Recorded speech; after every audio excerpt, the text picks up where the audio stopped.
Okay. And we're recording. So hello there. I'm Daniel Newgarden. I am one of the Curricular Resource Center's independent studies coordinators. I'm class of 2025. I'm concentrating in archaeology and Assyriology, and I'm here with my coworker Tommy. Hi, I'm Tommy. I'm a junior studying design engineering and urban studies. And yeah, we'll get Yeah. started with So the independent studies. yeah, we're recording this to have kind of for posterity for people to look at if they can't make our regular info sessions or, are just interested at a time of the year when we're not holding them. We tend to usually hold our in-person info sessions in, the second month of the semester. So in fall, that would be October. In spring, that would be, early mid-February. And we're hoping that this can live online for a little while. We're recording this in spring of 2025 right now. Ignore that it says fall of 2024 on the slides, but it's basically the same. So if this is still online in 2027 or something, it may be worth reaching out to the current IS coordinators to see if anything has changed. But things don't tend to change that much year to year. So we're hoping that this can be a resource that people can use for a while. But if it's been, if it's a couple years down the road, always safe to reach out and talk to the IS coordinators and get clarity on whether something is still the case or if things have changed. Um, and in that case, I think we can just go right into it, right, Tommy? Yep, I think so. Cool. Why do an independent study? Independent studies are a way to get credit for your passions. And so, really, one great reason to do it is to explore an area of interest that's not addressed by an available course at Brown. So that would be an offering that's more used for, an individual independent study project, what we call an ISP, or, one of the reasons to pursue a GISP, a group independent study project, which you can do with a group of your peers. Another great reason is turning a work experience during the semester into a credit bearing course. So that can be a paid or unpaid internship that happens during either the fall or spring semesters that you can then also get academic credit for, even if it's paid. Um, Unfortunately, this option is not available if it's a summer internship or it's an internship happening just over the winter and not during the semester. Um, but if you have an internship during the semester that's unpaid, it's a great way to get credit for that, but paid as well. And really, it's an opportunity to delve into a specific topic in great depth. So you choose what you want to learn about, you define the parameters of that thing, and then you get to learn about it in depth over the course of the semester, just like you would in a normal class. But you have a lot of power here and a lot of freedom to decide what you want to learn and how you want to learn about it. It's really a great way to take ownership of your own education. So, there's the aspect of doing the GISP, but we also think that writing the GISP proposal or the ISP proposal or the AI proposal that you do with us is a really great way to gain insight into how professors do this sort of thing, how they write syllabi, basically how classes get approved at Brown. And that's a skill that you can take with you to other contexts. If you're interested in education, developing a syllabus and defining learning goals, those are really, really important no matter what level of education you're at. And finally, it's also kind of a great way to become a better active reader and writer and learn how to work with others. These other things have been very specific to Brown or to the topic of your course, but we like to think that doing any kind of independent study project gives you skills that you can take with you and use in really any facet of your life during or after Brown. So those are the reasons that we say to do an independent study. Tommy, do you have anything to add to that? Nope, that's a good cover. No. Awesome. Take it away. Yeah, so some of the, as Daniel said, some of these independent study options are presented here. So if you were going to do an individual sort of self-directed in some way research project and to a capacity, that would be more of the independent study project. But then if you were to teach more of a course-based thing and have sort of a group join you for that course or research sort of aspect, then you would do that as a group independent study at GISP. And then, yeah, Daniel talks about the academic internship and how it has to be within the semester. But if you have a internship that you have lined up for the semester, then you can turn it into an academic internship as long as you have the preparation in the semester before. Um, and then one sort of less used independent study project is the Global Independent Study Project, which is if you were to do a project sort of abroad, you would be able to do a global independent study project that you could research as in your time abroad. And then lastly, the Departmental Independent Study Project, the DISP, is not organized by us. So that will be through the departments and researching or sorry, contacting your the faculty within that department to figure out which one would allow you to do one of these discs is sort of the best way to go about that. But we're happy to advise on that as well too. So Yeah. So we're going to go through a couple more things in this presentation. The first is kind of the basics of an independent study. The second is going into the types of independent study that Tommy just went into in a little bit more detail, and then looking at the application and important dates. The dates here will match spring of 2025, but we'll also kind of specify how they apply generally. So, for instance, the deadline for submitting a final independent study proposal is always, I believe, 2 weeks before reading period. And then the initial submission deadline is always a week before that. So some of these things have kind of general rules, but they also have sort of general ballparks for some of our events. So this might not be useful to you for exact dates if you're looking at this in spring of 2026, but you should be able to get a general idea of when things happen, and you can always consult our website to see exactly when things are happening. So first, we're going to look at creating an IS and basically how you create an independent study. So you want to make an independent study. So you start kind of with the spark. That could be anything. It's really what gets you interested. It's, oh man, I read this really cool article in my class that's kind of related, but it goes in a totally different direction. And I'd say, I'm really interested in this. I want to learn about it. And, I think that it's worthy of getting academic credit for. So I'm going to start thinking, and maybe that's on your own, maybe that's with a group of people, maybe that's looking for internship opportunities that match that. It's just going out, seeing what's out there, kind of getting your ideas on paper and working through them. You have this idea, and then you want to kind of mold it into something that looks more like a course. So then, after you kind of have your idea, you start thinking through it a bit, you can come talk to us or whoever the independent study coordinators are in future semesters. And we love sitting down with students who have ideas. Maybe you're like, man, I'm really interested in this one area of kind of design, but I have no idea how to even find out more about it. You can kind of come to us and Tommy's an expert in design and engineering, but maybe he's not going to be here in 3 years. But whoever the coordinators are will at least know how to think through these things. They'll have resources for you to look. Maybe they'll point you to professors to talk to librarians to talk to, and can kind of just be a bouncing board for your ideas. And then you'll want to start talking to faculty who could sponsor your ISP. So every project needs a sponsor, a trusted faculty member who is going to work with you and help you kind of succeed in this learning experience. You want to find someone who can kind of come on board and who you'll feel comfortable working with, and they'll feel comfortable working with you. And then the scary part, but one of the parts that's actually the most fun once you sit down and do it, is drafting the proposal, is making the IS itself. So you can find the app on our website, the application, and just start working on it, and we or the other independent studies coordinators will always be there to help, and you can come talk to us. And then finally you submit, and we'll provide an initial round of feedback on top of that, tell you, hey, this looks good, or hey, you might want to rethink how you've designed this. And then you resubmit and you'll get reviewed by the College Curriculum Council. And then, in all likelihood, you'll get to do it the following semester. So that's really exciting. Yeah. yeah. So as Daniel said, we're these are some of the basics. So yeah, we'll walk through the each step right here. Yeah.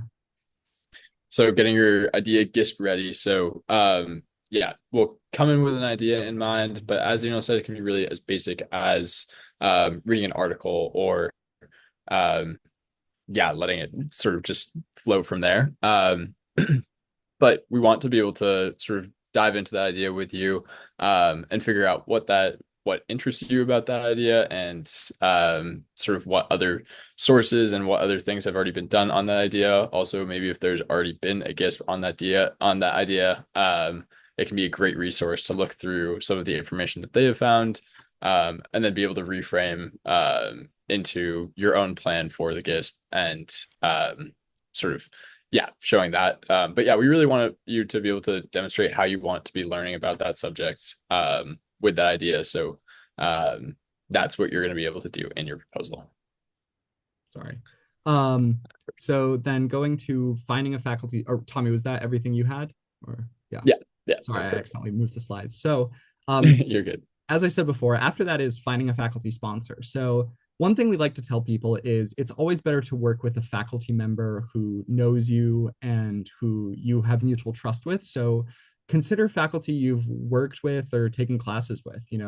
Faculty are often more willing to sponsor independent studies with students they know just because, it's kind of it's not a lot of work for them, but it's something that they're ultimately responsible for. You do a lot of the work in designing it and you do all the work as a student, but they're responsible for guiding you along and doing the grading and making sure that you're succeeding. And so often they'll want to, at least be familiar with you. So, think about a professor who if their skills are relevant, or if the professors aren't very relevant, ask the ones that you do know if they know anyone and they can introduce you and kind of vouch for you, say, my advisor, I know him well, but he's not the person to do this thing with. Maybe he can talk to one of the other professors in the department and say, hey, I know Daniel, he really wants to do this. Would you be willing to advise him? And that often goes very well. Yeah. And you can also, last case scenario, like look on researchers at Brown, which is vivo.brown.edu, and see, who's out there, cold email if you really need to, but try to use your network. That's a great way to find people. Yeah, this is what I was just saying with Vivo. So this is vivo.brown.edu, and this shows profiles for people in different departments, and you can search by research interest. So if you're doing something that's really far outside the zone of people you can find people through here and email them. Yeah. And then this is, as Tommy was mentioning, the past GISP database. So this shows all the things that have been done as GISPs in the past, and it has their syllabi up. So, we ask that you don't copy others word for word or in spirit, but there are great resources out there. And just because someone's done a GISP on it in the past doesn't mean you can't do it. But we just want you to kind of set it up yourself because it's your own learning experience. And we want you to be able to create it the way you want to. Yep. So as Daniel said, moving on from getting that faculty sponsor and having that idea, then sort of sharing that if you want to have a gift with different friends and people with common interests. So that can be through clubs. Advertising on Today at Brown is also a great way.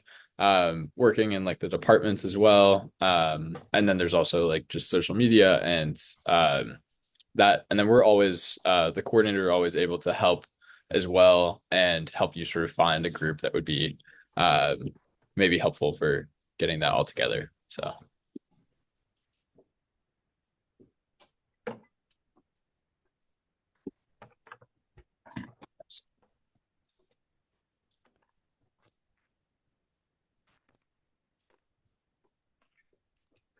Uh, you skipped the next slide there.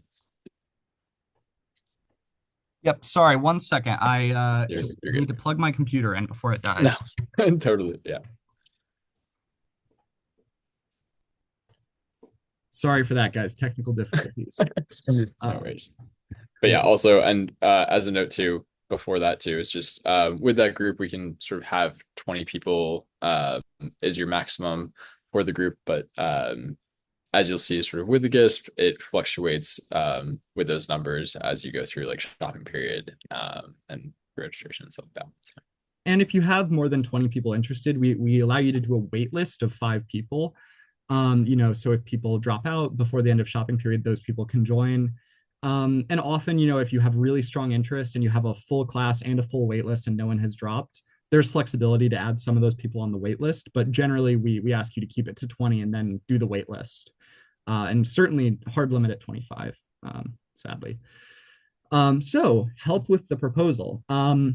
You'll want to think through, as we said, how have other courses on campus taught similar topics? So say I'm looking, one of the GISPs this semester is kind of art in post-colonial Southeast Asia. Maybe there's a class on art in post-colonial Africa or post-colonial South America, and kind of looking at the theory of how people think about art in post-colonial situations. Or conversely, say I learned about ancient Southeast Asia, and then I want to look at it in a different context. So, then I use my experience in that class studying ancient history of that region, and then kind of think about, well, it was structured in this way. Do I like this? Do I not like this? How would I do that?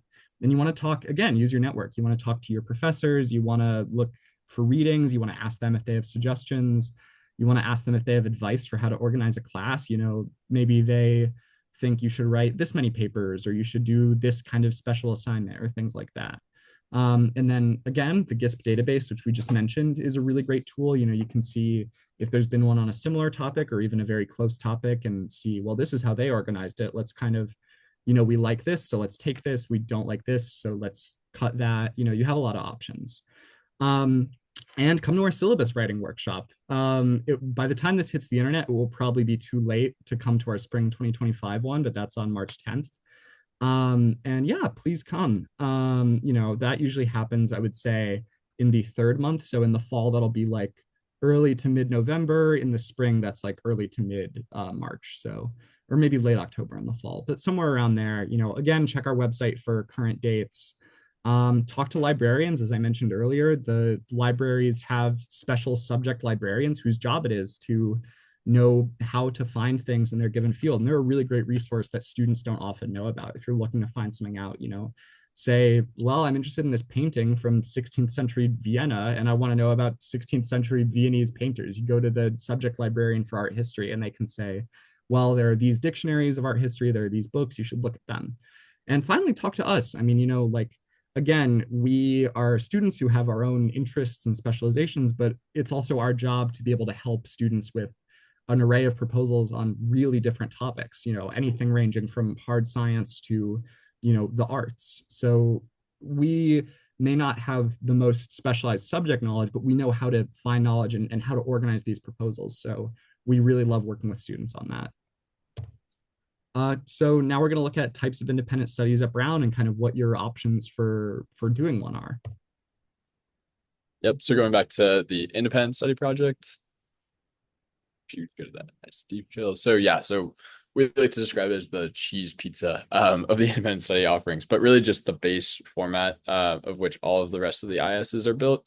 So all it needs to consist of is one student and a professor, and it allows that student to really study what they are interested in, and work with one professor to sort of have that one-on-one type relationship and really get to a point of a deep understanding of the subject they're fascinated by. So yeah, it's great for students who want to work independently and are able to sort of guide themselves on the material with the help of their sponsor. Yeah. And going on, what's a GISP? Group Independent Study Project. So this is very similar to the cheese pizza, but we call it like the pepperoni pizza. You have more people involved. It's fundamentally the same as an ISP, but there's a group. And, while it's fundamentally the same, that induces a few changes. So, there's individual work and passion on the part of each of the students, but you have the support system of a collaborative team-based environment. And so that means you need to kind of take into account how to facilitate a classroom, how you want to work together on your final project, because it's not just you anymore, which is really exciting, to have other people interested in the same topic and really focused and excited about it. But it also involves a lot of negotiation and kind of like, well, how are we going to make this work? And so they're generally discussion or presentation based, but they can take whatever form you and your coordinators want them to. And when we say coordinators, we mean the students who actually design the proposal. So when we say that, we mean, it's usually not someone lecturing. Sometimes it is. A lot of GISPs will do like one day of lecture and then one day of discussion. Maybe have different people present the readings. It can take whatever format you want, but you want to do something that engages all the students throughout the semester. And so that isn't kind of creating a classroom dynamic where one student kind of is leading and other students are following, because it's meant to be a collaborative environment.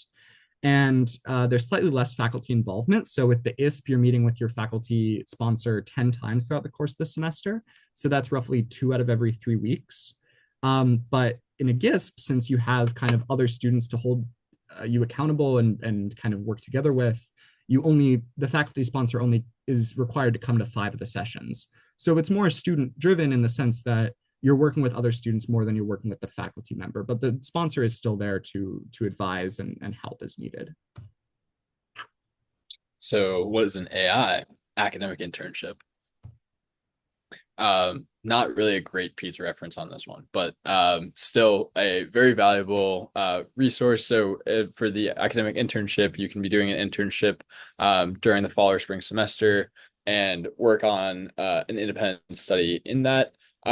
You'll be collaborating with both the company and sort of the partner that they're working with, but then also faculty as well. and it gives you an opportunity to sort of get that critical, the hands-on research sort of and on the job learning piece of it, but then also working on sort of actually getting an academic perspective and doing sort of further critical inquiry into the subject. So this can be done both paid and unpaid as well. It's not limited very much on that. Yeah. And what's a GLISP? A global independent study project. So again, the pizza metaphor kind of ran out of steam on AI, and we can't really bring it back here. I guess this would be, I don't know, maybe fusion pizza or something, It's like a from a foreign global pizza, cuisine. yeah. So what if you can complete an IS while studying abroad? Well, boy, do we have good news for you. You can. It's a really great opportunity, because depending on your study abroad location and your concentration, the course offerings might be limited. A global independent study project is a great way to bridge that gap. So you can work with a faculty sponsor back at Brown while you complete your study abroad. And so if you're in a place that doesn't necessarily offer courses that are the most germane to your major and you have requirements you need to finish, or you just want to work on something that you've been working on already, you can do that through a GLISP. You can kind of combine opportunities in that place offered by their study abroad program and the freedom of an individually tailored learning environment. So, for example, if I were studying abroad in Berlin, for example, maybe there's a cool archive there or something that's really relevant to what I study. Maybe I want to do an independent study that involves engagement with that archive or that museum or something. Make use of the opportunities in that place, ideally. Um, and that's coordinated through us, but also the study abroad office. So this is one of our offerings that we kind of work with a partner because it's involved with study abroad programs, and that's not something that we manage. So we partner with them to facilitate that. So lastly was the DISP, the Departmental Independent Study Project. So as we said, we can still help with advising this one, but it's not actually directly through the CRC, and there's no application process that goes through it. But departments are able to sort of create these independent studies, and it's generally a faculty sponsor who wants to sort of teach their students some sort of material or like do a research project. They're also typically like capstones as well. But yeah, so not directly through the CRC, but still happy to help with these things. Yeah. And then finally, the IS application. As I said before, this is one of the scarier parts of the process, but also one of the most fun and certainly the most important part. So what is the application? So every course offered at Brown, not just ISs, this is something that faculty have to do too. They need to be reviewed by Brown faculty, delegated to the College Curriculum Council. So when you're applying for your independent study, do not think that this is because, oh, like they just want to control students, they want to control the process. Not necessarily. There's some additional steps for students because we don't have a lot of experience in curricular training for the most part. But this is something that even faculty have to do. Their courses have to get approved by the College Curriculum Council, just like independent studies. So you're doing something that a lot of people at Brown do, not just students. And the IS application is the way that we facilitate this. It gives you an opportunity to define what your course is, why it should be offered for credit, and how it'll function, which is the syllabus. So you're basically showing, this is what I'm going to study. This is why that's important and why we want to study it for academic credit here at Brown. And this is exactly how we're going to do it. And all those things are things that normal faculty-led classes do. So this is just kind of our way of facilitating what happens for every class at Brown. So some of the reason or ways that we review these syllabi are by making sure that they meet some of these basic requirements, which has to meet for 180 hours, or not meet, but fill 180 hours through homework, meeting times, and a variety of other aspects. Has to meet for 14 weeks. It has to have a midterm and a final, and there has to be a grading breakdown with a few other specifics inside of that. But then, as Daniel said, there's also the qualitative aspects. So the what, which is sort of the clarity of the definition and the design of the course, and making sure that idea is fully fleshed out. And we'll go more into each of these sections in a second. And then the why, which is sort of the reasoning for it. And then the how is sort of describing how each of the how the course will be laid out and having a plan for how you'll sort of get to your end learning goals. So. Yeah. So we'll start with the what section because that's what comes first in the application. So here you should answer what this course is about. So what themes or topics will you be studying? Has it been studied in a scholarly setting before? If so, how? So one thing we look for here is one really simple test we look for is this already covered by a course at Brown? You can't do something that's one for one the same as a course. A faculty member could be able to do that through a DISP with you, but with an independent study project through the CRC, you want to be designing your own curriculum. So it could certainly be close to something, or it could be an offering that hasn't been taught at Brown for some years, but you want to be defining the lay of the land for your course yourself and choosing your own topic. And conversely, you also want to look for other examples of similar things. So look how it's studied at other universities. What is this field and why is this the approach you want to take to this material? And in keeping with that, you want to look at the goals of your course. So we ask every project to set goals. So we call these learning goals. And these can kind of be like what questions will guide your inquiry, guiding questions. And we ask that you use kind of specific action-oriented verbs. So it shouldn't just be things that students will learn or concepts they'll investigate. It should be things that they'll be able to do by the end of the semester. So if it's a public policy GISP, by the end of the course, students will be able to draft a policy memo. That's one. Things sort of like that. Or they could be more abstract as long as they're also doable. They'll be able to analyze the pros and cons of particular policy issues. Those are great examples. Obviously, that will be very dependent on your field and your topic and how you want to organize your class, but really they should be specific and goal oriented. And you also want to think about going from these goals and questions, how do we design the course to fulfill those? So it's kind of a feedback loop. You want to make sure that there's a clear justification for your course and what it's doing, and that the course itself, the how, actually matches that. We'll go into that in a second. And then we also ask you to think about kind of the very basics for the syllabus. So meeting hours and assignments, and think about the kind of total enrollment of your GISP, because that will totally change. If it's a 1-person ISP versus a 20-person GISP, that's really different. So is a 5-person GISP from a 20-person GISP. So the why section, it's really diving into why this GISP or is going to be important and why it's different from other options that are there. So thinking about why does it matter to the larger world, and then also why does it matter to you specifically, and giving sort of any personal anecdotes on why you are interested in this topic and want to turn it into an independent study. And then another section of sort of how it differs from other courses. So this is where you'll compare two other courses that are somewhat similar to your proposed independent study, and show sort of not only how it's like different, but also like how these other courses lack in sharing the information that you are trying to understand. And yeah, you really want to just try and make your case and frame it how you are, like where you're so excited about this course, and yeah. Yeah. And then the how section. So this is the syllabus. This is kind of the core of the class.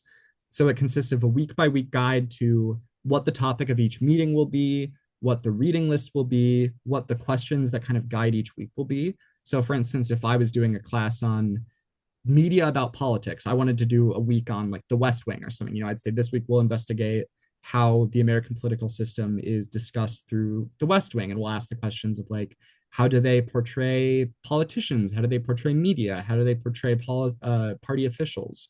So it should kind of be a self-contained guide to all of the course, from knowing nothing or knowing what you define as nothing relative to the course. Maybe there are prerequisites until you have gone through the whole course. We'll learn this week. These will be the questions, and we'll use diverse materials. You can use podcasts. You can use, in some cases, YouTube videos, certainly documentaries. It doesn't just need to be academic articles, though we do ask that you kind of take into account academic rigor and how to organize the class.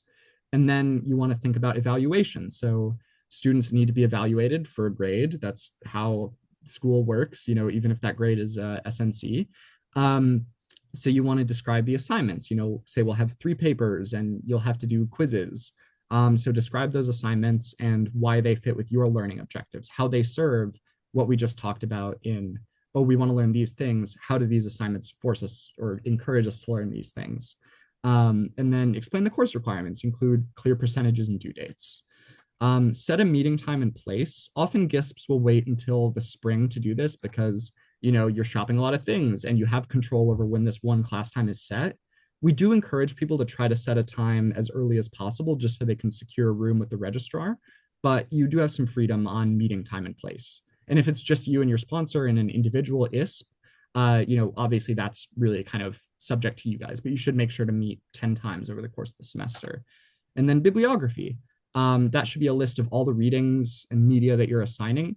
Of course, it can change. In any class, that can change as professors see fit.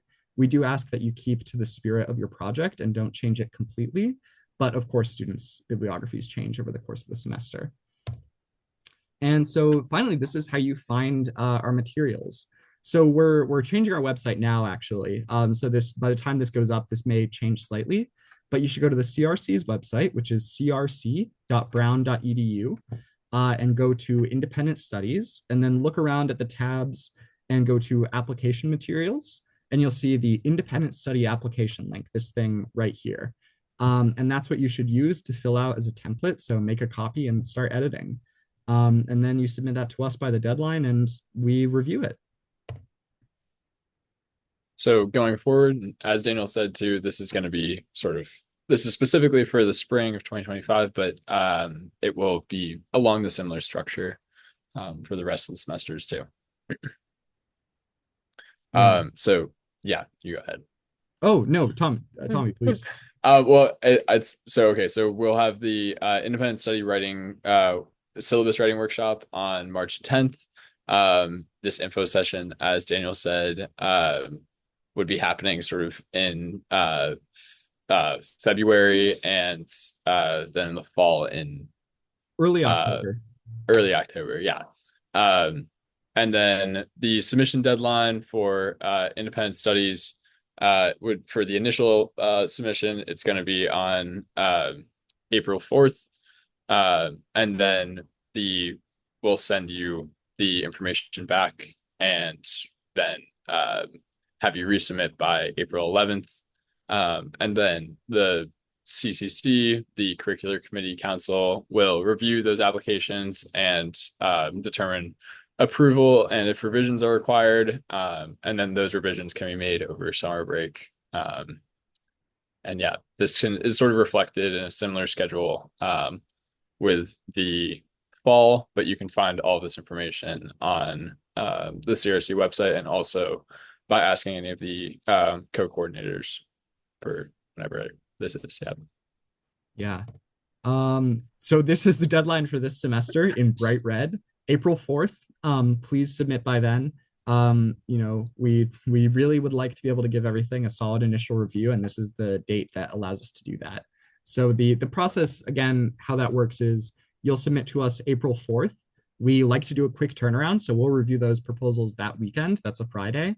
And then by Monday, you'll have them back, and you'll be able to put in your revisions for the following Friday when we get them back and give them to the committee, the College Curriculum Council, to review. Yeah, and enrollment. Tommy, you want to give this last one real quick? Yeah, totally. So enrolling into the GISP, so if you go to courses at Brown and then on the sort of sidebar, you'll be able to select include independent study courses. And then, yeah, if you're trying to enroll into a DISP, it's going to be, you can search up, it will also be with the independent study course selection, but they'll, be often titled independent research or something along that line.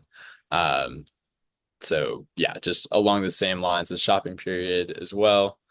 Go to the next page for showing that.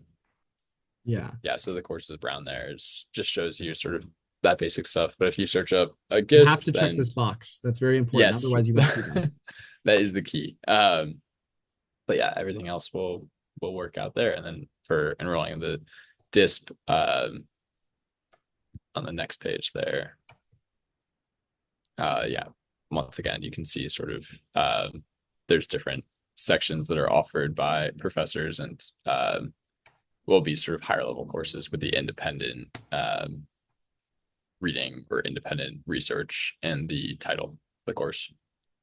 Yeah. So real quick, what's next? Kind of going back to the beginning.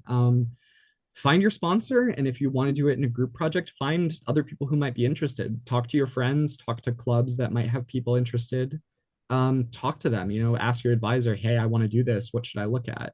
And then brainstorm and start the application. So again, talk to faculty, talk to your friends, talk to librarians, talk to us, find materials, start working on that application. People get really scared at the application. Don't. It's just start working on it because it's kind of the big mental leap and it's not as bad as it looks. And most of all, just start thinking about the form you want your IS to take.